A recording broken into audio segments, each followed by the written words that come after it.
വിശുദ്ധ പൗലോസ്ലീഹ റോമക്കാർക്ക് എഴുതിയ ലേഖനത്തിൽ 12-ാം അധ്യായം 2-ാം വാക്യത്തിൽ ഇപ്രകാരം പറയുന്നു: നിങ്ങൾ ഈ ലോകത്തിന് അനുരൂപരാകരുത്, പ്രത്യുത നിങ്ങളുടെ മനസ്സിൻ്റെ നവീകരണം വഴി രൂപാന്തരപ്പെടുവിൻ. ദൈവഹിതം എന്തെന്നും നല്ലതും പ്രീതിജനകവും പരിപൂർണവുമായവ അപ്പോൾ തിരിച്ചറിയാൻ നിങ്ങൾക്ക് കഴിയും. ഇത്തരത്തിൽ ദൈവത്തിന് പ്രീതിജനകമായവ തിരിച്ചറിഞ്ഞ ഒരു കൂട്ടം യുവജനങ്ങളെയും അവരുടെ അനുഭവങ്ങളെയും പങ്കുവയ്ക്കുന്ന ജെ വൈബ്സിൻ്റെ പുതിയൊരു എപ്പിസോഡിലേക്ക് ഏവർക്കും സ്വാഗതം.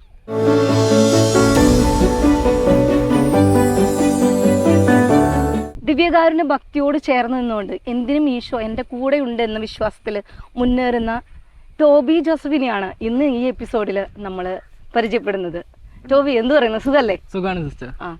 ടോബിനെ നമ്മളൊക്കെ ഈ യുവജനങ്ങൾക്കിടയിലാണെങ്കിലും ഇപ്പോൾ നമ്മളൊക്കെ ആണെങ്കിൽ തന്നെയും കുറച്ച് അറിയുന്നത് ഇരിഞ്ഞാലക്കുട രൂപത യുവജനങ്ങൾക്ക് വേണ്ടി നടത്തുന്ന സ്പെറൻസ എന്ന് പറയുന്ന ഒരു പ്രോഗ്രാമിൽ അതിൻ്റെ ഭാഗമായതിന് ശേഷമാണ് ഒരു പ്രത്യേകമായ ദിവ്യകാരുണ്യത്തിൻ്റെ ഒരു സ്നേഹവും അതിനോട് ചേർന്ന് ജീവിക്കുന്ന ഒരു വ്യക്തിയാണെന്ന് പലരീന്നും ഞങ്ങൾ അറിയാൻ ഇട വന്നു തന്നെ. അപ്പോൾ ടോബിയെക്കുറിച്ചാണ് ഇന്ന് ഞങ്ങൾ ഈ ചെറിയ എപ്പിസോഡിൽ കാണിക്കാൻ ആഗ്രഹിക്കുന്നത്. വേറെ ഒന്നുമല്ല, നമ്മൾ പറയാം ഇപ്പോൾ ഭക്തി, ദിവ്യകാരുണ്യത്തോടുള്ള ഭക്തി എന്ന് മാത്രമല്ല, ദൈവവിശ്വാസം തന്നെ നഷ്ടപ്പെട്ടുകൊണ്ടിരിക്കുന്ന യുവത്വത്തിനിടയിൽ ഒരു പാരലായിട്ട് വേറൊരു വിഭാഗം ജീവിക്കുന്നുണ്ട് എന്നതിൻ്റെ സാക്ഷ്യമാണ് ടോബിനെ പോലെയുള്ള കുറച്ച് യുവജനങ്ങൾ എന്ന് പറയുന്നത്, അല്ലേ? വിശ്വാസം, ഈശോ എല്ലായിടത്തും എൻ്റെ കൂടെയുണ്ട്, എനിക്ക് വേറെ ആരെയും ആവശ്യമില്ല എന്ന് വിളിച്ചു പറയുന്ന വേറൊരു വിഭാഗം ഇതിൻ്റെ കൂടെ തന്നെ ശക്തമായിട്ട് നിലനിന്ന് പോകുന്നുണ്ട് എന്നതിൻ്റെ അടിസ്ഥാനം എന്ന് പറയുന്നത് ഇങ്ങനെയുള്ള ഒരു യുവത്വത്തിൻ്റെ ഒരു കൂട്ടായ്മയാണ്. അപ്പോൾ ടോബീനെ ഒന്ന് പരിചയപ്പെടുത്താമോ? എൻ്റെ പേര് ജോസഫ് ടോബി. ഞാൻ വരുന്നത് മുരിയാട് ഇടവകയിൽ നിന്നാണ്. വീട്ടിൽ അപ്പാപ്പനുണ്ട്, അമ്മാമ്മയുണ്ട്, അപ്പനുണ്ട്, അമ്മയുണ്ട്, ഒരു ചെറിയ അനിയത്തി കൂടി ഉണ്ട്. അപ്പൻ്റെ പേര് പിൻഡോ എന്നാണ്, അമ്മയുടെ പേര് റൂബി. പപ്പ ഗ്രാഫിക് ഡിസൈനറാണ്. പിന്നെ അമ്മ ക്രൈസ്റ്റ് കോളേജിലാണ് വർക്ക് ചെയ്യുന്നത്. ഞാനിപ്പോൾ +2 പഠിച്ചുകൊണ്ടിരിക്കുകയാണ്. അനിയത്തി ഒരാളുണ്ട്, ആളെ 5ൽ. ഓക്കെ. ടോബി മലയാളം നല്ല ഫ്ലുവൻ്റ് ആണോ? അങ്ങനെ ചോദിച്ചാൽ നമ്മൾ ചെന്നൈയിൽ നിന്നാണ് ഇങ്ങോട്ടേക്ക് വന്നത്. 5ാം ക്ലാസ്സിലാണ് ഞാൻ കേരളത്തിലേക്ക് വരുന്നത്. അതിൻ്റേതായിട്ടുള്ളൊരു ചെറിയ ആ ഒരു ബാക്ക്ഗ്രൗണ്ട് ചെറുത് എനിക്കറിയാവുന്നതുകൊണ്ട് എനിക്കൊരു സംശയമായിരുന്നു. ടോബി ഇങ്ങനെ പറഞ്ഞു വരുമ്പോൾ മൊത്തത്തിൽ മലയാളത്തിൽ വരുമോ, ഇംഗ്ലീഷിൽ വരുമോ, തമിഴ് വരുമോ എന്നൊക്കെ ഒരു ഡൗട്ടിലായിരുന്നു. ടോബി സുഖമായിരിക്കുന്നു? അതെ, സുഖമായിരിക്കുന്നല്ലേ. ടോബിയുടെ ജീവിതത്തിൽ ഈശോയോടുള്ളൊരു സ്നേഹം തിരിച്ചറിഞ്ഞത് അത് എവിടെ നിന്നാണ്? ആ വൈബ്രേഷൻ, ഫസ്റ്റത്തെ ഒരു വൈബ്രേഷൻ കിട്ടുന്നത് എവിടെ നിന്നായിരുന്നു? ഫസ്റ്റത്തെ ഇത് കിട്ടുന്നത് ചെന്നൈയിലെ കീഴ്ക്കെട്ടിലെ പള്ളിയിൽ വെച്ചിട്ട് തന്നെയാണ്. എൻ്റെ അനുഭവങ്ങൾ സ്റ്റാർട്ട് ആവുന്നതും ആ പള്ളിയോട് ചേർന്ന് തന്നെയാണ്. മാതാപിതാക്കൾ കാലത്ത് തന്നെ കുർബാനയ്ക്ക് കൊണ്ടുപോയി വരുന്നതും അവിടെ ആ പള്ളിയോട് ചേർന്ന് തന്നെയായിരുന്നു വീട്. അപ്പോൾ അവരുടെ കൂടെ ആ പള്ളിയായിട്ടുള്ള സമയം സിസ്റ്റർമാരെല്ലാം അവിടെ പൂവൊരുക്കാൻ വരുമ്പോൾ അവിടെ പോയി ഇരുന്ന് അവരെ സഹായിച്ചായിരുന്നതും അവിടെ നിന്നൊക്കെയാണ് എനിക്ക് ആ വൈബ്രേഷൻ ശരിക്കും സ്റ്റാർട്ട് ആവുന്നത്. പിന്നെ അത് അങ്ങനെ ഡെവലപ്പായി വരികയായിരുന്നു. ഈ സിസ്റ്റേഴ്സ് എന്നൊക്കെ പറയുമ്പോൾ ഇപ്പോൾ സിസ്റ്റേഴ്സൊക്കെ ഇങ്ങനെ പള്ളിയിൽ പൂവിക്കാൻ പോകുമ്പോൾ ഇങ്ങനെ കുട്ടികൾ അധികം ഒന്നും അങ്ങനെ എത്താറില്ല. അതൊക്കെ ശരിക്കും സ്വാധീനിക്കുന്നുണ്ടല്ലേ? തീർച്ചയായിട്ടും സിസ്റ്റർ. ഏത് രീതിയിലാണ് ടോബിനെ അങ്ങനെയൊക്കെ ഇങ്ങനെ പള്ളി ഒരുക്കുന്നതൊക്കെ കാണുമ്പോൾ ഉണ്ടാകുന്ന സ്നേഹവും അങ്ങനെയൊക്കെ വരാൻ ഉണ്ടായ 1-2 അനുഭവങ്ങൾ എന്തെങ്കിലും ഉണ്ടോ? അങ്ങനെ അനുഭവങ്ങളെന്ന് പറയാനാണെങ്കിൽ എൻ്റെ അമ്മ മാതാവിന് അവിടെ വേളാങ്കണ്ണി മാതാവിൻ്റെ ഒരു തിരുസ്വരൂപം ഉണ്ടായിരുന്നു. അതൊരുക്കാനായിട്ട് സാരി ഉടുപ്പിക്കുന്ന ഒരു ആചാരം ഉണ്ടായിരുന്നു. അപ്പോൾ അവിടേക്ക് എപ്പോഴും വിശ്വാസികൾ ക്രിസ്ത്യാനികളെക്കാട്ടിലും കൂടുതലായിട്ട് അവിടെ ഹിന്ദുസാണ്, അവിടുത്തെ ആൾക്കാരാണ് കൂടുതലായിട്ടും മാതാവിന്. തമിഴ്നാട്ടിൽ കൂടുതലും അങ്ങനെ ഒരു ഇതുണ്ടല്ലേ, മാതാവിനോട് ഒരു പ്രത്യേക ഭക്തിയാണ്, വേളാങ്കണ്ണി മാതാവിനോട് പ്രത്യേകിച്ചും. അപ്പോൾ മാതാവിന് ഉടുപ്പിക്കാനായിട്ട് അമ്മയുടെ സാരി കൊണ്ട് തരാറുണ്ട്. അപ്പോൾ അമ്മയുടെ കൂടെ അത് ഉടുപ്പിക്കാൻ പോയായിരുന്നതും എല്ലാവരും എനിക്ക് പിന്നീട് അവിടെ സഹായിക്കണം എന്നുള്ളൊരു ആഗ്രഹത്തേക്കൊക്കെ എത്തിച്ചത് അതൊക്കെയാണ്. അങ്ങനെയാണല്ലേ. അപ്പോൾ ഇനി കുറച്ചും കൂടെ വലുതായി വരുമ്പോൾ, സാധാരണ കുട്ടികളായിരിക്കുമ്പോൾ പല ആഗ്രഹങ്ങളുണ്ടാവും. ചിലർ എന്താ പറയുക, ലോഹയ്ക്കിട്ട് കുർബാന ചൊല്ലുന്ന പോലെ ആക്ട് ചെയ്യും, അങ്ങനെയൊക്കെ ഉണ്ടാവും. പക്ഷെ വളർന്നു വരുമ്പോൾ അത് പതുക്കെ പതുക്കെ പോകില്ലേ? എങ്ങനെയാണ് ഇന്ന് വരെ ടോബി അത് നിലനിർത്തി വരുന്നത്? എങ്ങനെയൊക്കെയാണ്? ഞാൻ ഫ്രീക്വൻ്റ് ആയിട്ട് കുർബാനയ്ക്ക് പോകാറുണ്ട്. മിക്ക ദിവസങ്ങളും, എനിക്ക് സാധിക്കുന്ന എല്ലാ ദിവസങ്ങളും ഞാൻ പോകാറുണ്ട്. കുമ്പസാരം ഞാൻ മാക്സിമം പോയ ഒരു 3 ആഴ്ചയിൽ കൂടുതൽ അത് വിട്ടു പോവില്ല. എനിക്ക് മനസ്സിൻ്റെ ഉള്ളിലൊരു ഭാരം ഫീൽ ചെയ്ത് തുടങ്ങും. ഞാൻ കുമ്പസാരിക്കും.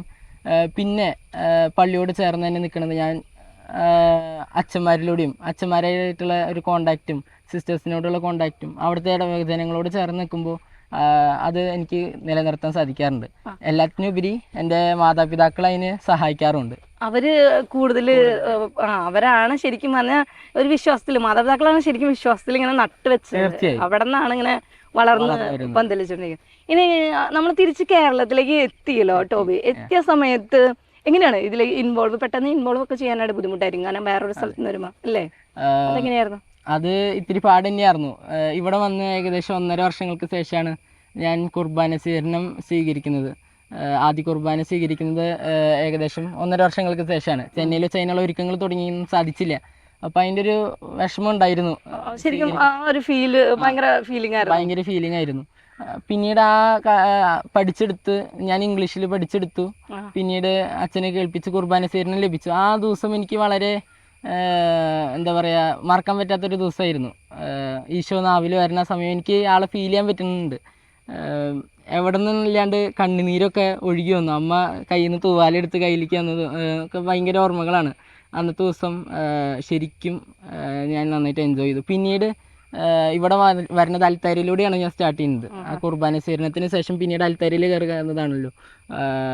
അപ്പോൾ കയറാൻ തടസ്സം എന്ന് പറയുന്നത് മലയാളം തന്നെയാണ്. ചെന്നൈയിൽ നിന്ന് ഒന്നും ഉണ്ടായ ഒരു ഫീലിംഗ് എന്തായിരിക്കും? പിള്ളേരുടെ മുന്നിൽ ഭയങ്കര കളിയാക്കലാണ്. ഭയങ്കര ഒരു വിഷമായിരുന്നു. ആരെങ്കിലും എന്തെങ്കിലും ആ സമയത്ത് പറഞ്ഞത് ഓർക്കുന്നുണ്ടോ? അങ്ങനെ മലയാളം പറയാൻ വെള്ളത്തിനൊക്കെ വള്ളം എന്നാണ് ഞാൻ പറയാറ്. അപ്പൊ അതൊക്കെ അവർക്ക് കളിയാക്കാനുള്ള ഒരു ചാൻസസ് ആണ്. അപ്പൊ ഞാൻ വിചാരിച്ചു ഇതെങ്ങനെ എന്തെങ്കിലും ശരിയാകും, പഠിച്ചെടുക്കും, അങ്ങനത്തെ ഒരു ഫീലായിരുന്നു എനിക്ക്. പക്ഷെ ഈശോയുടെ സഹായം അറിയാലോ. അവിടെ കീർത്തന എന്ന് പേരായിട്ടുള്ള ഒരു സിസ്റ്റർ ഉണ്ടായിരുന്നു. ആളാണ് എന്നെ ശരിക്കും അൽത്താരയിൽ കയറ്റാൻ സഹായിച്ചത്. ഞാൻ ആളുടെ അടുത്ത് ആഗ്രഹം പറഞ്ഞപ്പോഴേക്കും സിസ്റ്റർ എനിക്ക് ഇങ്ങനത്തെ പ്രശ്നങ്ങളൊക്കെ ഉണ്ട്, എനിക്ക് കയറണമെന്ന് ഭയങ്കര ആഗ്രഹമുണ്ട്, ഈശോനെ കൂടുതൽ അടുത്തുനിന്ന് കുർബാന കാണണം, ആ അടുത്ത് ദൂരെ നിന്ന് ആ താഴ്ത്തുനിന്നല്ല എനിക്ക് സ്വർഗത്തിൽ നിന്ന് കുർബാന കാണണം എന്ന് പറഞ്ഞപ്പോൾ സിസ്റ്റർക്ക് അത് മനസ്സിലായി, ഉള്ളിലത്തെ തീ മനസ്സിലായി. അപ്പോൾ ആൾ എന്നെ പഠിപ്പിച്ചു. ആൾക്ക് നല്ല കഷ്ടപ്പാടുണ്ടായിരുന്നു. എന്നിട്ട് അവസാനം ആൾ പോണ ആ ദിവസമാണ്. ആ സമയത്തുണ്ടായ എന്തെങ്കിലും പൊട്ടത്തങ്ങൾ വായിച്ചത് ഓർക്കുന്നുണ്ടോ? കുർബാന ബുക്കിൽ വായിച്ചപ്പോൾ തെറ്റി വായിച്ചതായിട്ട് കുറേ ഉണ്ട്. തെറ്റിലൂടെയാണ് ഞാൻ പഠിച്ചെടുത്തേക്കുന്നത് കുറേ. അൽത്താരയിൽ കയറിയതിന് ശേഷം ഒരുപാട് ലേഖനങ്ങളെല്ലാം പൗലോസ്ലീഹ എഴുതിയത് പത്രോസ്ലീഹയുടെ പേരിലാക്കി. പിന്നെ സകലത്തിന്റെ നാഥനായ ദൈവത്തിന്റെ സമയത്ത് വേറെ പ്രാർത്ഥനകൾ ചൊല്ലി, കുർബാന സ്വീകരണത്തിന്റെ സമയത്ത് പ്രാർത്ഥനകളൊക്കെ മുന്നിൽ ചൊല്ലി. അങ്ങനെ കുറെ തെറ്റുകളൊക്കെ സംഭവിച്ചിട്ടുണ്ട്. അതൊക്കെ എന്നാലും ക്ഷമിച്ച് അച്ഛൻ അൽത്താരയിൽ നിർത്തി. ഇപ്പോൾ തെറ്റുകൾ അത്ര വരില്ല. മറ്റുള്ളവർ തെറ്റ് വരുത്തുമ്പോൾ നമ്മൾ പറയാറുണ്ട്, മോനെ കുഴപ്പമൊന്നുമില്ലടാ, ഇതൊക്കെ സർവ്വസാധാരണം. എനിക്ക് നല്ല എക്സ്പീരിയൻസ്. നമ്മളൊക്കെ ഇത് കഴിക്കാൻ വന്നത് അത് കാരണം തളരരുത്, ഇനിയും പൊക്കോളോ എന്ന് നമുക്ക് പറയാൻ അത് വലിയൊരു കാരണങ്ങളായിരുന്നു. അപ്പോൾ ഞാൻ എങ്ങനെ ചോദിക്കുകയാണ്, ഇപ്പം ഇത്രമാത്രം പള്ളിയോട് അടുത്തിരിക്കണം ആഗ്രഹിക്കുന്ന ടോബി ഒരിക്കൽ ഒരു വൈദികനായി തീരുകയാണ്. പക്ഷെ കാലഘട്ടം ഇന്നത്തെക്കാളും കൂടുതൽ പ്രോബ്ലമാറ്റിക്കായി വന്നുകൊണ്ടിരിക്കുന്ന അവസ്ഥയിൽ അൾത്താരയിലേക്കും അതുപോലെ തന്നെ പള്ളിയോടും ചേർന്ന് നിൽക്കാൻ യൂത്തില്ല. ഈ ഒരു സിറ്റുവേഷനിൽ ടോബി എടുക്കാൻ പോകുന്ന ഒരു സ്റ്റെപ്പ് എന്തായിരിക്കും അങ്ങനെയാണെങ്കിൽ? എന്നെ ആ വൈറ്റ് ഡ്രസ്സിൽ എന്നെ കവർ ചെയ്ത അച്ഛന്മാരെ പോലെ തന്നെ ആയിരിക്കും ഞാൻ അവരുടെ അടുക്കിലേക്കും പോവുക.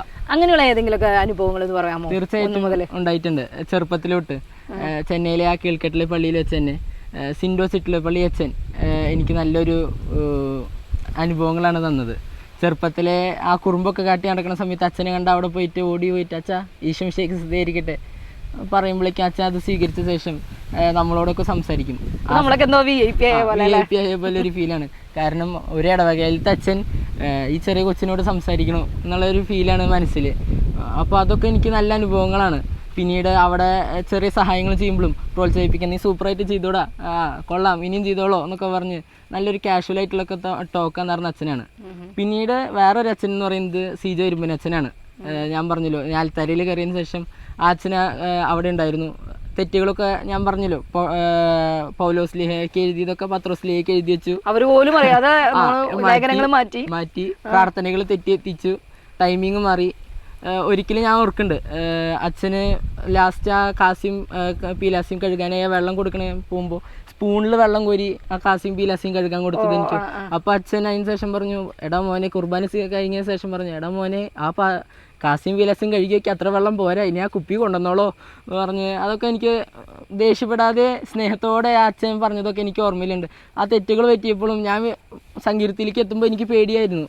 അയ്യോ അച്ഛൻ ഇപ്പം എന്നെ എന്ത് പറയും എന്നുള്ളൊരു പേടിയായിരുന്നു എൻ്റെ മനസ്സിനുള്ളിൽ. പക്ഷേ അച്ഛൻ വിളിച്ചിട്ട് തെറ്റിച്ചു, കുഴപ്പമില്ല, നമുക്ക് ശരിയാക്കാം എന്നുള്ള രീതിയിൽ കൂടുതൽ പ്രചോദനം തന്നായിരുന്നു. ഇപ്പോഴായാലും സിസ്റ്ററെ എനിക്ക് ബുള്ളറ്റിനിൽ എഴുതാൻ ഇപ്പോഴത്തെ അച്ഛൻ എനിക്ക് ഒരുക്കങ്ങൾ ചെയ്തു തരുന്നുണ്ട്. ജോയ് പാലേക്കരവ അച്ഛൻ എനിക്കത് ചെയ്തു തരുന്നുണ്ട്. എല്ലാ മാസവും മലയാളം എഴുതി തുടങ്ങി. തീർച്ചയായിട്ടും അതിന് സഹായിച്ച ഒരുപാട് പേര് എൻ്റെ ജീവിതത്തിൽ ഉണ്ടായിട്ടുണ്ട്, മലയാളം എഴുതാനും പഠിക്കാനായിട്ട്. അങ്ങനെ ഇപ്പോൾ അതിലൊരാളാണ് ജോയ് പാലേക്കര അച്ഛൻ എനിക്ക് ബുള്ളറ്റിനിൽ എഴുതാനായിട്ട് ഒരു അവസരം തന്നു. ഇപ്പം അങ്ങനെ മലയാളം റീഗെയിൻ ചെയ്ത് വരുന്നുണ്ട്. തെറ്റുകൾ വരുമ്പോൾ അച്ഛൻ പറഞ്ഞു തരാറുണ്ട്, ഇത് മാറ്റിയിട്ട് ഇങ്ങനെ ചെയ്തോളൂ, ശൈലികൾ പറഞ്ഞു തരാറുണ്ട്, ഓരോ പാറ്റേൺ വെച്ചിട്ട് എഴുതിയോളൂ. അങ്ങനെ നല്ല നല്ല തിരുത്തുകളെല്ലാം തന്ന് വളർത്തുന്ന അച്ഛന്മാരുണ്ട്. ഇവരെ പോലെ ആവണമെന്നാണ് എനിക്കൊരാഗ്രഹം. ഇപ്പോഴത്തെ കാലഘട്ടത്തിൽ വൈദികർ എന്ന് പറയുമ്പോൾ ഒരു മാറ്റി നിർത്തപ്പെട്ട ഒരു വിഭാഗമാണ്. പക്ഷെ ഇങ്ങനെ ചേർത്ത് പിടിക്കുന്ന ഒരു വിഭാഗമാണ് വൈദികർ എന്ന് പറയാൻ കഴിയുന്നത് ടോബിക്ക് ഒച്ചത്തിൽ വിളിച്ചു പറയാൻ കഴിയൂല്ലേ? തീർച്ചയായിട്ടും ഒരുപാട് അച്ഛന്മാർ ഇനിയുണ്ട്. ആണല്ലേ, ഒരുപാട് അച്ഛന്മാര് ഉണ്ട്. പക്ഷെ എല്ലാവരും എപ്പോഴും വിരൽ ചൂണ്ടുന്നത് അച്ഛന്മാര് അതെന്താ അങ്ങനെ ഇങ്ങനെയെന്നുള്ളതാണല്ലേ. അപ്പോൾ ഞാൻ വേറൊരു കാര്യം കൂടി ചോദിക്കട്ടെ, ടോബിയുടെ ജീവിതത്തിലെ പേഴ്സണൽ ആയിട്ടുള്ള 1-2 എക്സ്പീരിയൻസ് ഷെയർ ചെയ്യണമെന്ന് പറഞ്ഞിരുന്നു അല്ലേ? അപ്പം ദൈവം ഇടപെട്ടു, അതായത് എന്നെ കൈവിട്ടു പോയി എന്ന അവസ്ഥയിൽ ടോബിനെ 1-2 തവണ ഈശോ അങ്ങനെ കൈപിടിച്ച് ഞാനിവിടെ ഉണ്ട് എന്ന് പറഞ്ഞ അനുഭവങ്ങള് ഒന്ന് പറയാൻ പറ്റുമോ? ഇപ്പൊ നടക്കുന്നതിന് മുമ്പ് നടന്ന 1-2 അനുഭവങ്ങൾക്ക് ശേഷം ഇങ്ങോട്ടേക്ക് വരാം. ഇപ്പൊ നടന്ന അനുഭവങ്ങൾ ഞാൻ എൻ്റെ 10ാം ക്ലാസ്സിൽ വെച്ച് തുടങ്ങട്ടെ. 10ാം ക്ലാസ്സിൽ SSLC എഴുതണ പ്രായമാണ്. അപ്പോൾ ആ സമയത്ത് സൊസൈറ്റി അറിയാലോ, മോനെ എത്രയില 10ല, ഈ പ്രാവശ്യം ഫുൾ A+ അല്ലേ? അതാണ് ചോദ്യം. അതാണ് ഫസ്റ്റ് ചോദ്യം. അപ്പോൾ നമുക്ക് ആ സമയത്ത് അത് പറയും, പക്ഷെ മനസ്സിലറിയാം ഇതൊന്നും കിട്ടുള്ള രക്ഷയില്ല പഠിക്കണ പഠിപ്പ് വെച്ചിട്ട്. എന്നാലും നല്ലൊരു മാർക്ക് മേടിക്കണം, എന്നാലും +1ലേക്ക് അഡ്മിഷൻ കിട്ടുള്ളൂ. അപ്പോൾ അത് കാരണം നമ്മൾ പഠിക്കും. പഠിച്ചതിന് ശേഷം അപ്പം അങ്ങനെയുള്ളൊരു ടെൻഷനിൽ നിൽക്കണ പ്രായമാണ്. നമുക്കെന്തോ ആ സമയത്ത് വലിയൊരു സംഭവമാണ് ഈ SSLC എന്ന് പറയുന്നത്. അപ്പോൾ എഴുതാറായിട്ട് ഒരുക്കങ്ങളായി. മോഡൽ എക്സാമിൻ്റെ സമയത്ത് എനിക്ക് ആദ്യത്തെ പ്രശ്നം വരണേ. മോഡൽ എക്സാം എല്ലാം എഴുതി കഴിഞ്ഞു. കെമിസ്ട്രി പണി തന്നു. കെമിസ്ട്രി ഫെയിലായി മോഡൽ എക്സാമിന്. അപ്പോൾ ആ സമയത്ത് പണി കിട്ടാൻ തുടങ്ങി എന്ന് എനിക്ക് മനസ്സിലായി. കാരണം 12 മാർക്കാണ് എനിക്ക് കിട്ടുന്നത്. അപ്പോൾ എനിക്ക് ചെറിയൊരു പേടി വന്നു തുടങ്ങി. സ്കൂളിൽ നിന്ന് എങ്ങനെയായിരുന്നു? അപ്പോൾ മാർക്ക് ഇത്ര കുറഞ്ഞപ്പോൾ അങ്ങനെയായിരുന്നു? SSLC എഴുതണതിൻ്റെ ഇടയിൽ തന്നെയാണ് മോഡൽ പരീക്ഷയുടെ പേപ്പർ ടീച്ചർ കൊണ്ടുവരുന്നത്. ഞാൻ ഇപ്പോഴും ഓർക്കിഡ് ഓഡിറ്റോറിയത്തിൽ ഞങ്ങളിരുന്ന് പഠിച്ചുകൊണ്ടിരിക്കുമ്പോൾ ഞങ്ങളുടെ മിസ് വന്നിട്ട്, മോനെ ഇത് എന്നിട്ടത് 12 മാർക്ക് എന്ന് പറഞ്ഞിട്ട് എല്ലാവരും മുന്നിൽ കൊണ്ടുവന്നു. ഞാനാകെ 12 മാർക്കോ? അത് കെമിസ്ട്രി മോഡൽ പരീക്ഷയ്ക്കാണ്. അതാണ് ഏറ്റവും വലിയ കാര്യം. അടുത്ത് SSLC ആണ്. പറഞ്ഞു, മോനെ ഇങ്ങനെ വിട്ടാൽ പറ്റില്ല, ശരിയാക്കിയോളൂ. ഞാനപ്പോൾ തലയാട്ടാനേ എനിക്ക് നിവൃത്തിയുള്ളൂ, നമ്മൾ പഠിച്ചതൊന്നല്ല ഉള്ള കോൺഫിഡൻസ് പോയി. അന്നത്തെ പരീക്ഷയിൽ ജയിച്ചു. യെസ്. അതിനുശേഷം ഇതിൻ്റെ ഇടയിൽ തന്നെ, ഈ പരീക്ഷകളുടെ ഇടയിൽ തന്നെ വേറൊരു പ്രശ്നം വന്നു. അതാണ് ഏറ്റവും കൂടുതൽ പ്രശ്നമായത്. പനി വന്നു. പനി എന്ന് പറഞ്ഞാൽ 102-103 ഡിഗ്രിയിൽ പനി വന്നു. എനിക്ക് പനി വന്നു കഴിഞ്ഞാൽ അപ്പോൾ വീഴും. 100 കടന്നു കഴിഞ്ഞാൽ പിന്നെ ബോധമില്ലാണ്ടോ. ആകെ ഞാൻ ഈ കാണുന്ന രീതിയിലല്ല. അപ്പോൾ അതേപോലെ പുലർച്ചയ്ക്കൊക്കെ തല കറങ്ങി അപ്പോളോ ആസ്പത്രിയിൽ അഡ്മിറ്റായി. അഡ്ലക്സിൽ അവിടെ അഡ്മിറ്റായി. ഡോക്ടർമാർ പറഞ്ഞു, ബ്ലഡൊക്കെ ടെസ്റ്റ് ചെയ്ത് നോക്കി, കുഴപ്പമൊന്നുമില്ല, പക്ഷെ പനി വിട്ടു മാറണില്ല. അപ്പോൾ അവിടെ റൂമിലേക്ക് ആക്കി. 2-3 ദിവസങ്ങൾ കഴിഞ്ഞാൽ സോഷ്യൽ പരീക്ഷയാണ്. അന്ന് ആ റിവിഷൻ്റെ സമയത്ത് പഠിച്ചത് മാത്രമേ തലയിലുള്ളൂ, വേറെ ഒന്നും പഠിച്ചു നോക്കിയിട്ടില്ല. ഞാൻ പറഞ്ഞു, ഈശോയെ എണീക്കാൻ പോലും പറ്റണില്ല. ഇടയ്ക്ക് കണ്ണോർക്കും. അപ്പോൾ സിസ്റ്റർമാർ വരും, അടുത്ത് മരുന്ന് ചുറ്റും. അപ്പോൾ കുറച്ച് കഴിയുമ്പോൾ വീണ്ടും പോവും. അപ്പോൾ പഠിക്കാനുള്ള നേരം എനിക്ക് കിട്ടണില്ല. ആ റിവിഷൻ്റെ അതെ, മയക്കം മാത്രമേ ഉള്ളൂ കൂടുതലായിട്ടും. അപ്പോൾ അത് കഴിയുമ്പോൾ വന്നു. ഞാൻ ഈശോയുടെ അടുത്ത് പറഞ്ഞു, ഈ കണക്ക് പോയാൽ ശരിയാവില്ല, SSLC എഴുതിയില്ലെങ്കിൽ പണിയാണ്, എനിക്കിനി ഇരിക്കാൻ വയ്യ, ഇപ്പം എന്നെ തീർക്കണം. അപ്പോൾ അങ്ങനെ പോയി. എന്താന്ന് പറയട്ടെ, ആ പരീക്ഷകളുടെ സമയത്ത് 3 പരീക്ഷ ഞാൻ ആസ്പത്രിയിൽ നിന്ന് പോയിട്ടാണ് എഴുതണത്. അവരെങ്ങനെ സമ്മതിച്ചപ്പോൾ ആസ്പത്രിയിൽ നിന്ന് അമ്മയുടെയും ഞാനൊക്കെ പറഞ്ഞു, എനിക്ക് എഴുതണം, തീർച്ചയായിട്ടും എഴുതണം, ഈ വർഷം തന്നെ എനിക്ക് എഴുതണം എന്ന് ഞാൻ പറഞ്ഞു. ഞാൻ പറയട്ടെ, പരീക്ഷ എഴുതാൻ പോണ ദിവസം ഞാൻ ആക്റ്റീവായിരിക്കും, വന്നു കഴിയുമ്പോൾ വീണ്ടും കെടുപ്പും. വീണ്ടും പോണ സമയത്ത് ആക്റ്റീവും വരും. ഈ പരീക്ഷയ്ക്ക് പോകുന്നതിന് മുമ്പ് എന്തെങ്കിലും കർത്താവായിട്ട് കോൺട്രാക്ട് എന്തെങ്കിലും പറഞ്ഞായിരുന്നോ? ഞാൻ പറയില്ല, ഞാൻ ഒന്നും പഠിച്ചിട്ടില്ല, എൻ്റെ കൊഞ്ച് കർത്താവേ സാധനം ശരിയാക്കിയോളൂ, പോണതൊക്കെ ഓക്കെ, ഇത് കഴിഞ്ഞിട്ട് മാർക്കും വേണം, എഴുതി പൊട്ടണ പരിപാടി ശരിയാവില്ല. അപ്പോൾ ആ ഒരു പേടി ഉണ്ടായിരുന്നു. പിന്നീട് ആ പരീക്ഷകളൊക്കെ കഴിഞ്ഞതിന് ശേഷം ഞാൻ ഡിസ്ചാർജായി, രോഗങ്ങളൊക്കെ ക്ലിയറായി, ഏകദേശം സപ്രസ് ചെയ്തു. പിന്നീട് വന്നിട്ടുള്ള കാലങ്ങളിൽ പ്രാർത്ഥനയാണ്, കാരണം എഴുതിയ പരീക്ഷ ജയിക്കണം എന്നല്ലോ. അപ്പോൾ പിന്നീട് ആ മെയ് മാസം 5-ാം തീയതി തന്നെയാണെന്ന് തോന്നുന്നു റിസൾട്ട് വരുന്നു. ഞാൻ പ്രതീക്ഷിക്കാത്ത, ഞാൻ A+ ഒന്നും ചോദിച്ചിട്ടില്ല, ഞാൻ പറഞ്ഞു അത്യാവശ്യം ഒരു മാർക്ക് B എങ്ങനെ തന്നോളോ, ജയിച്ചു പോകാനുള്ളത്. ഈശോ പറഞ്ഞു അത്രയൊന്നും വേണ്ട, നിനക്ക് കുറച്ചുകൂടി കൂടുതലിരിക്കട്ടെ, ഒരു 3 A+ തന്നു, 4 A തന്നു. അങ്ങനെ ഒരു Bക്ക് താഴെ ഞാൻ ഒരിക്കലും പോയിട്ടില്ല. അതൊക്കെ എനിക്ക് വലിയ അത്ഭുതങ്ങളാണ്. എനിക്ക് ഇത്രയും മാർക്ക് തന്നു, അതൊക്കെ നല്ല എക്സ്പീരിയൻസ് ആണ്. എനിക്ക് ആ ഈശോ എന്നെ കരുതുന്നുണ്ട്, ഈശോ ഞാൻ പറയുന്നത് കേൾക്കുന്നുണ്ട്, ഈശോ എൻ്റെ ആരോഗ്യത്തെ കരുതുന്നുണ്ട്. ഇതൊക്കെ എനിക്ക് മനസ്സിലാവുന്നത് അവിടെ വെച്ചിട്ടാണ് ശരിക്കും. ഞാൻ പറയട്ടെ, ഇപ്പോൾ അത്ര നാൾ വരെ ടോബി കരുതിക്കൊണ്ടിരുന്നത് എനിക്ക് ഈശോനെ ഇഷ്ടമാണ് എന്ന് മാത്രമായിരുന്നു. അന്ന് മുതൽ ഈശോ എന്നെയും ഇഷ്ടപ്പെടുന്നുണ്ട്, സ്നേഹിക്കുന്നതിന്റെ അടയാളം അവിടെ വെച്ചാണ് ഞാൻ തിരിച്ചറിഞ്ഞത്. നമ്മൾ വിചാരിക്കുന്ന കാലത്തല്ല, നമ്മള് ഒരു സ്റ്റെപ്പ് വയ്ക്കുമ്പോൾ 2 സ്റ്റെപ്പ് ഇങ്ങോട്ട് വയ്ക്കുന്ന ആളാണെന്നുള്ള ഏറ്റവും കൂടുതൽ സ്നേഹിക്കുന്നത്, എന്നെക്കാട്ടിലും കൂടുതൽ സ്നേഹിക്കുന്ന ആളാണെന്ന് അപ്പോഴാണ് മനസ്സിലാവുന്നത്. വേറെ എന്തെങ്കിലും സ്പെഷ്യലായിട്ട് ആർക്കെങ്കിലും വേണ്ടി പ്രാർത്ഥിക്കാൻ ആഗ്രഹിക്കുക, അങ്ങനെ എന്തെങ്കിലുമൊക്കെ ചെയ്തിട്ടുണ്ടോ? ചെറുപ്പത്തിലെ മരിച്ചവർക്ക് വേണ്ടി പ്രാർത്ഥിക്കാനായിട്ട് എനിക്ക് ഭയങ്കര ആഗ്രഹമാണ്, ഇപ്പോഴായാലും ഉണ്ട്. മരിച്ചവർക്ക് വേണ്ടി അമ്മ എൻ്റെ അടുത്ത് പറഞ്ഞിട്ടുള്ളൊരു കാര്യമാണ്, മരിച്ചവർക്ക് വേണ്ടി നീ ഇപ്പോൾ പ്രാർത്ഥിച്ചാൽ നീ ആ ശുദ്ധീകരണ സ്ഥലത്തിലായിരിക്കുമ്പോൾ അവർ രക്ഷപ്പെട്ടവർ നിനക്ക് വേണ്ടി പ്രാർത്ഥിക്കും. അപ്പോൾ നിനക്ക് വേണ്ടി പ്രാർത്ഥിക്കുമ്പോൾ നിനക്കും അവിടേക്ക് പോകാം. എനിക്ക് സ്വർഗത്തിൽ ഭയങ്കര ആഗ്രഹമാണ്, സ്വർഗം കാണണം, സ്വർഗത്തിലായിരിക്കണം എന്നത്. അപ്പോൾ ഞാൻ അന്ന് തൊട്ട് പ്രാർത്ഥിക്കാൻ തുടങ്ങിയതാണ്. ഞാൻ അവർക്ക് വേണ്ടി പ്രാർത്ഥിക്കാനുണ്ടായിരുന്നു. ടോബി, ഇപ്പം നിങ്ങൾ നാട്ടിൽ വന്ന് സെറ്റിലായപ്പോൾ എന്തൊക്കെയോ ദൈവാനുഭവം ഉണ്ടായെന്ന് പറഞ്ഞു ഇല്ലേ? വീട് സെറ്റിൽ ആകാനായിട്ടുള്ളൊരു ഇത്, അതെങ്ങനെയാണ് ഉണ്ടായത്? അത് എന്താന്ന് വെച്ച് കഴിഞ്ഞാൽ പപ്പ ഫോറിനിലേക്ക് പോയി, അമ്മയും ഞാനും ഇങ്ങോട്ടേക്ക് വന്നു, അമ്മയും ഞാനും അനീത്തി ഇങ്ങോട്ടേക്ക് വന്നു. സാധാരണ പറയാ കേരളം എന്ന് പറയുന്നത് ആ ദുബായ്ക്കാർക്ക് പറ്റിയൊരു നാടാണ്, കാരണം ഇവിടുത്തെ എക്സ്പെൻസ് മീറ്റ് ചെയ്യണമെങ്കിൽ അത്രയും കാശ് വേണം. അപ്പോൾ ചെറിയൊരു ബുദ്ധിമുട്ടുകൾ ഫീൽ ചെയ്യാൻ തുടങ്ങിയപ്പോൾ അമ്മയ്ക്ക് ജോലിക്ക് പോകേണ്ട ഒരു ആവശ്യം വന്നു. അപ്പോൾ അമ്മ അങ്ങനെ ഇൻ്റർവ്യൂ അറ്റൻഡ് ചെയ്തതിന് ശേഷം അമ്മ എൻ്റെ അടുത്തെന്ന് പറഞ്ഞു, മോനെ നമുക്കൊരു കാര്യം ചെയ്യാം, 9 ദിവസം നൊവേനയുള്ള പോലെ നമുക്കൊരു കാര്യം ചെയ്യാം, നമ്മൾ വെറൈറ്റി പിടിക്കാം, നമുക്ക് 9 ദിവസം ഈശോയുടെ അടുത്ത് ആരാധനയ്ക്ക് പോയിരിക്കാം. അപ്പോൾ അടുത്തൊന്നും ആരാധനയ്ക്കില്ല. ഞങ്ങൾ ചെന്നൈയിലായിരുന്നപ്പോൾ തന്നെ പറയാം, ഏതൊരു സമയത്തായാലും ഒഴിവ് കിട്ടുമ്പോൾ ഞായറാഴ്ചകളിൽ എന്നും വൈകുന്നേരം തൊട്ടടുത്തുള്ള പള്ളിയിൽ നിത്യാരാധന കേന്ദ്രം ഉണ്ടായിരുന്നു, അവിടെ പോയി പ്രാർത്ഥിക്കാറുണ്ട്.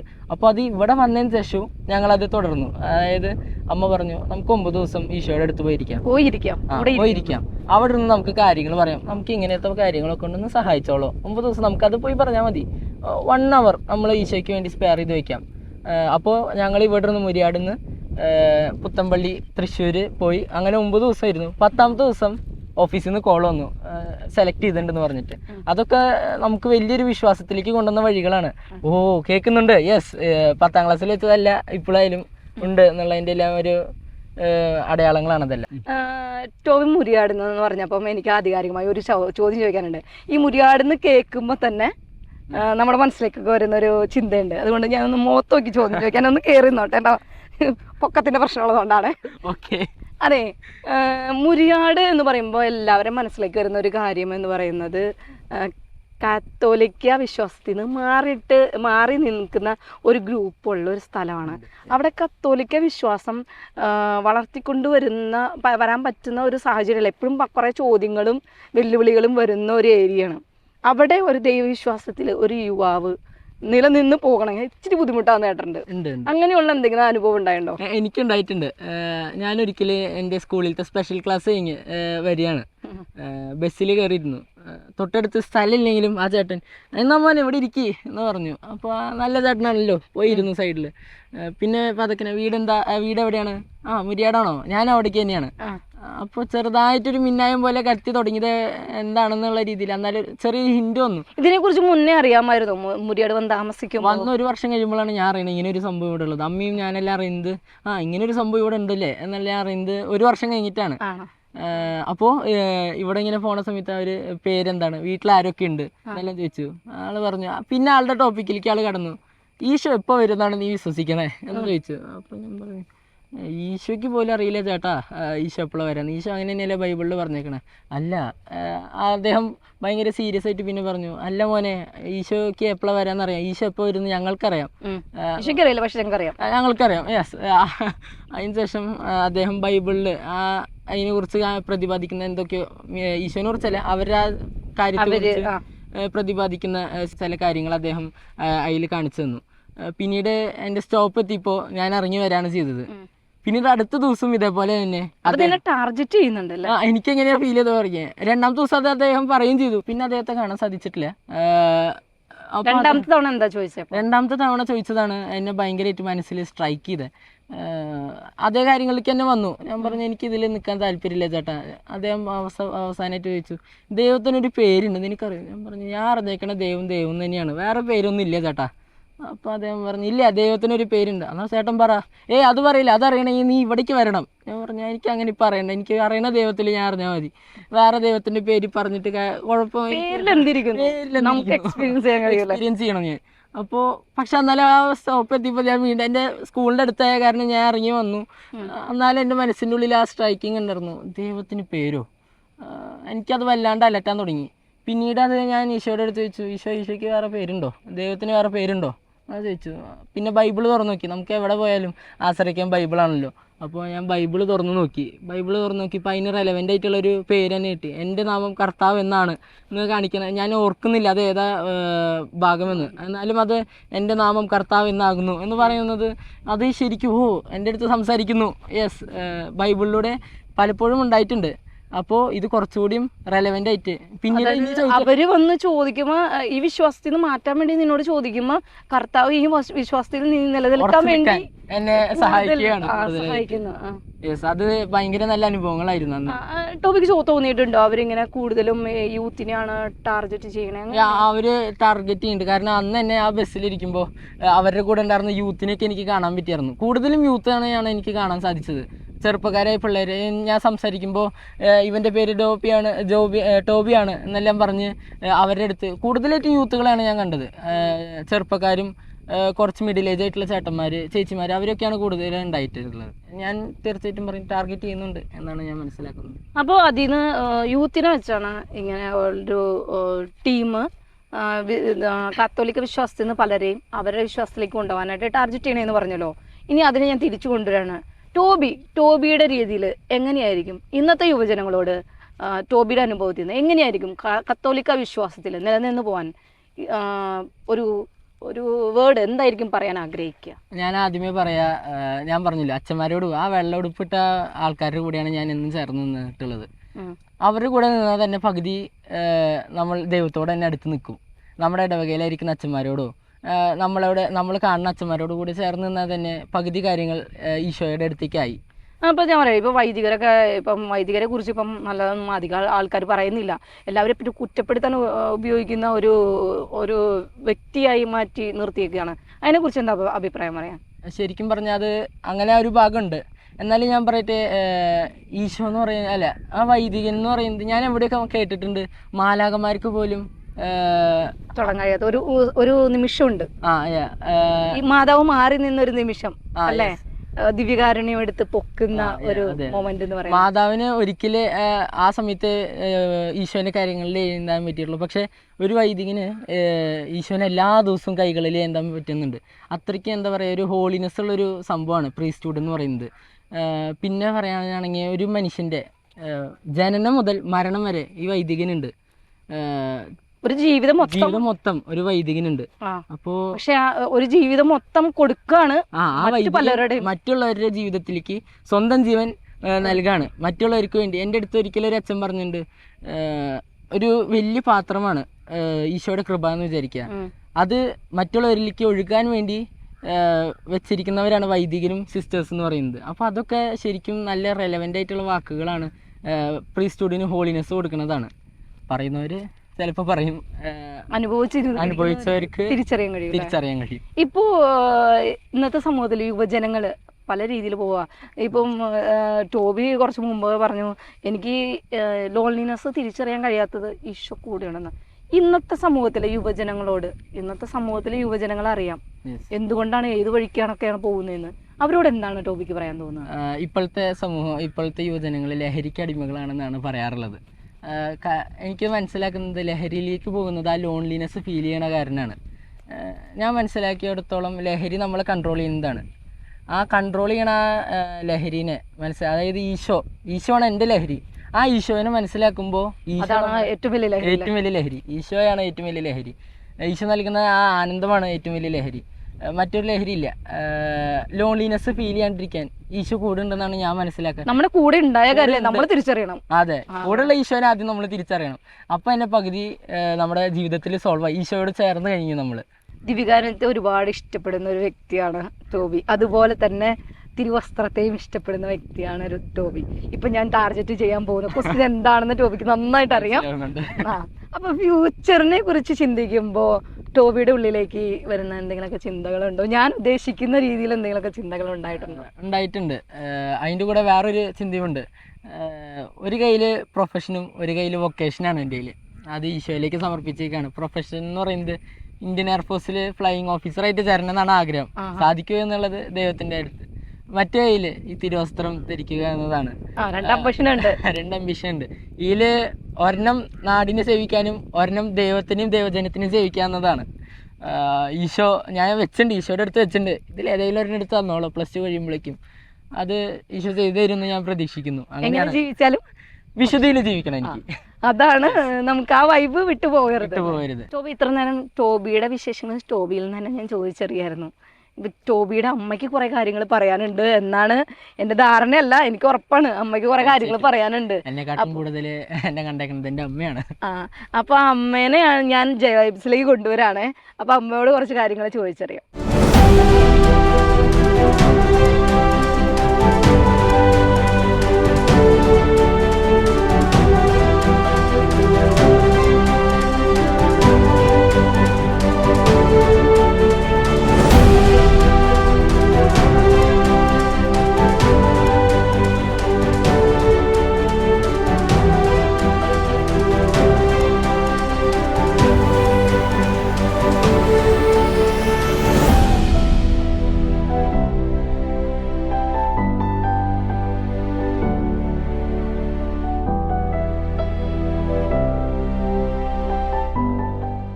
ടോബിയുടെ അമ്മ റൂബി ചേച്ചി അല്ലേ?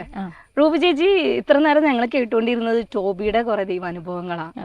നമ്മളെ വീട്ടുകാര് ഇപ്പം സാധാരണ അമ്മമാര് പ്രത്യേകിച്ച് ആൺമക്കളെ കുറിച്ച് പറയുമ്പോൾ ദൈവമേ ഇവരിങ്ങനെ വഴിതെറ്റി പോകുന്നല്ലോ എന്നൊരു ചോദ്യമാണ് എപ്പോഴും കുടുംബത്തിൽ നിന്ന് എല്ലാവരുടെയും. ഇപ്പോഴത്തെ ഒട്ടുമിക്ക യുവജനങ്ങളെ കുറിച്ച് അമ്മമാര് പറയാം.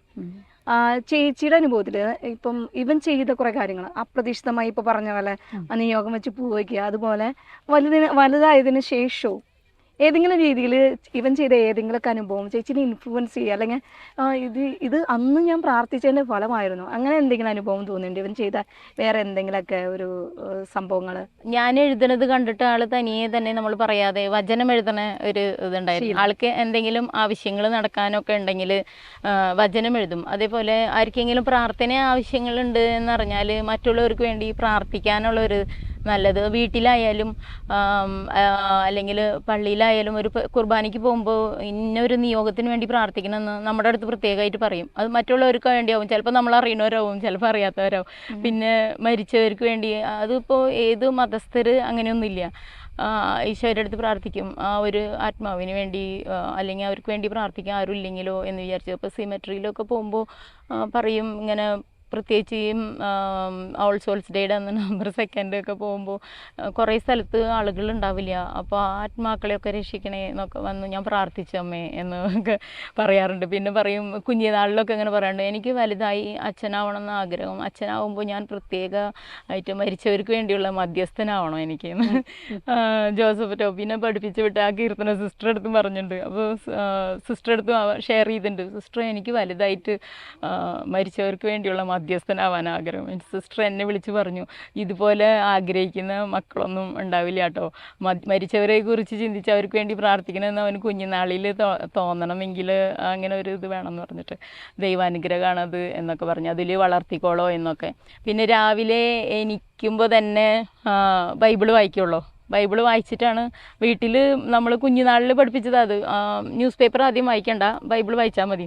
അത് നല്ലോണം ഫോളോ ചെയ്യാറുണ്ട്. പിന്നെ 6 മണിയാകുമ്പോൾ കർത്താവിൻ്റെ മാലാഖ ചെല്ലണത്. ഈ കാലഘട്ടത്തിൽ ഉള്ള മാതാപിതാക്കൾ ഭയപ്പെടുന്ന പോലെ യുവാക്കളെ കുറിച്ചുള്ള ഭയം എന്നിൽ അധികം ഉണ്ടായിട്ടില്ല. അതിന് കാരണം ഈശോയിലേക്ക് പൂർണ്ണമായി മക്കളെ ഏൽപ്പിച്ചു കൊടുക്കുന്നതാണ്. ഓരോ മാതാപിതാക്കൾക്കും നമുക്കറിയില്ല, നമ്മളും അവരോടൊപ്പം ഈശോയുടെ അടുത്ത് പ്രാർത്ഥിച്ച് അല്ലെങ്കിൽ ദൈവത്തിൻ്റെ അടുത്ത് പ്രാർത്ഥിച്ച് നാം അവരോടൊപ്പം മാതാപിതാക്കളായിട്ട് വളരുകയാണ് വേണ്ടത്. അങ്ങനെയുള്ള ഒരു ചിന്ത എനിക്കുള്ളത് കാരണം ഓരോ അവരുടെ ഏജും തമ്പുരാൻ്റെ അടുത്ത് സമർപ്പിച്ച് ഓരോ ദിവസവും കൂടിയും തമ്പുരാൻ്റെ അടുത്ത് പ്രാർത്ഥിച്ച് അവരെ വളർത്തണ കാരണമായിരിക്കാം നല്ല രീതിയിൽ നമുക്ക് ഇതുവരെ യാത്ര ചെയ്യാൻ സാധിച്ചു. ഇപ്പോൾ ചേച്ചി, ഞാനിപ്പോൾ അവസാനം ചോദിക്കാൻ പോകുന്നത് വേറെ ഒന്നല്ല, ഞാൻ അവനോട് ചോദിക്കുന്ന ചോദ്യമായിരുന്നു, പക്ഷേ ചേച്ചിയോട് ചോദിക്കുന്നത് കുറേ ലാംഗ്വേജ് ഇഷ്യൂ കൂടെയൊക്കെ കടന്നു വന്നവനവൻ, പക്ഷെ സ്പെറൻസയിൽ ലിറ്റർജിയുടെ ചാർജായിരുന്നു അല്ലേ?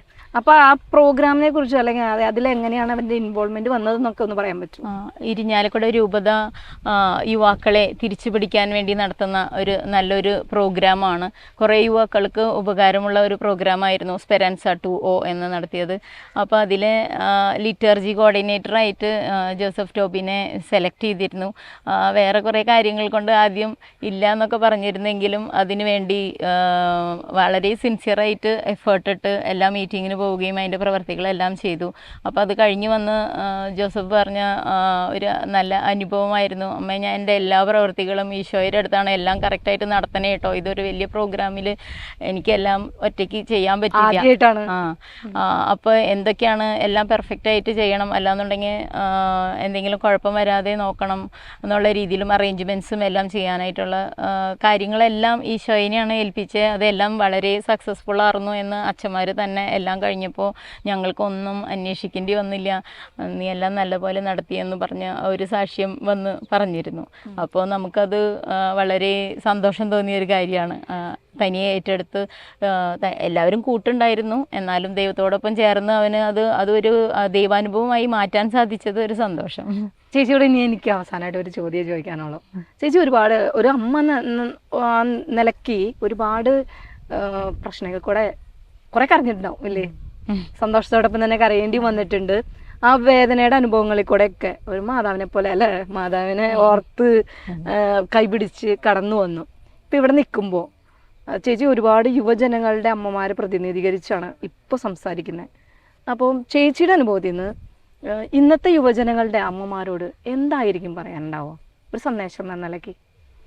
ഇന്നത്തെ യുവജനങ്ങളുടെ അമ്മമാരോട് നമുക്ക് തനിയെ ഒറ്റയ്ക്ക് നമ്മളുടെ കൈകളിൽ ഒന്നുമില്ല. യുവാക്കൾ ഓരോ നിമിഷവും എന്താണ് ചിന്തിക്കുന്നത്, എന്താണ് പ്രവർത്തിക്കുന്നത്, അവരുടെ കൈകളിൽ ആരാണ്, അവരുടെ കൂട്ടുകൂടാനായിട്ട് അവരോടൊപ്പം ആരാണ് എന്ന് നമുക്കറിയില്ല. അപ്പോൾ നമ്മൾ അവരെ പ്രത്യേകമായി ഏൽപ്പിക്കേണ്ടത് ദൈവത്തിൻ്റെ കൈകളിലാണ്. ഓരോ ദിവസവും ഓരോ നിമിഷവും അവരുടെ ഓരോ പ്രായത്തിലും വേണ്ടി നമ്മൾ മുൻകൂട്ടിയേ പ്രാർത്ഥിക്കണം. അവരുടേതായ ആ പ്രായത്തിൽ അവർക്ക് നല്ല കൂട്ടുകാരെ ലഭിക്കാനും ദൈവത്തിൻ്റെ സഹായം ലഭിക്കാനും, പിന്നെ നമ്മൾ വീട്ടിലും ആ മാതൃക കാണിച്ചു കൊടുത്താലാണ് പള്ളിയിലേക്ക് പോയും വചനം വായിച്ചോ അല്ലെങ്കിൽ ഏത് തരത്തിലാണ് അവർക്ക് ആ ചാലഞ്ചസ് ഫേസ് ചെയ്യാൻ പറ്റുക എന്ന് നമ്മൾക്ക് പറഞ്ഞു കൊടുക്കാനായിട്ട് അറിയണം. എന്നാലാണ് മാതാപിതാക്കൾക്ക് അതറിഞ്ഞാലാണ് മക്കളെ നമുക്ക് ആ രീതിയിൽ വളർത്താൻ സാധിക്കുള്ളൂ. ഇന്നത്തെ യുവാക്കൾക്ക് വന്നിട്ട് ദൈവം കൂടെ ഉണ്ടെങ്കിൽ തീർച്ചയായിട്ടും അവർ ആ ലോൺലിനെസ് ഫീൽ ചെയ്യില്ല. വീട്ടിലെ കാര്യങ്ങളെല്ലാം വന്ന് ഷെയർ ചെയ്യാനായിട്ടും നമുക്കൊരു സ്പേസ് അവർക്ക് വേണ്ടി ഒരുക്കി കൊടുക്കാനായിട്ട് സാധിക്കണം. അവിടെ ദൈവം കൂട്ടിനുണ്ടാവണം. നമ്മുടെ മക്കളുടെ ഓരോ വളർച്ചാ ഘട്ടത്തിലും അവരെ ഈശോയോട് ചേർത്ത് നിൽക്കുക, മാതാവിൻ്റെ കയ്യിൽ ഭരമേൽപ്പിക്കുക, മാതാവിനോട് ചേർന്ന് ഈശോയിലേക്ക് നടക്കാൻ അവരെ പരിശീലിപ്പിക്കുമ്പോൾ അവർക്ക് ഒരിക്കലും ഏകാന്തതയുണ്ടാകില്ല എന്നാണ് ടോബിയുടെ ജീവിതവും അതുപോലെ ടോബിയുടെ അമ്മയുടെ ജീവിതവും നമുക്ക് പറഞ്ഞു തരുന്നത്. ഇത്തരത്തിൽ ഈശോയുടെ സ്പന്ദനങ്ങളെ തിരിച്ചറിഞ്ഞ മറ്റൊരു യുവാവും അല്ലെങ്കിൽ യുവതിയോ ആയി നമുക്ക് ജെ വൈബ്സിൻ്റെ മറ്റൊരു എപ്പിസോഡിൽ കണ്ടുമുട്ടാം. അതുവരെ നന്ദി.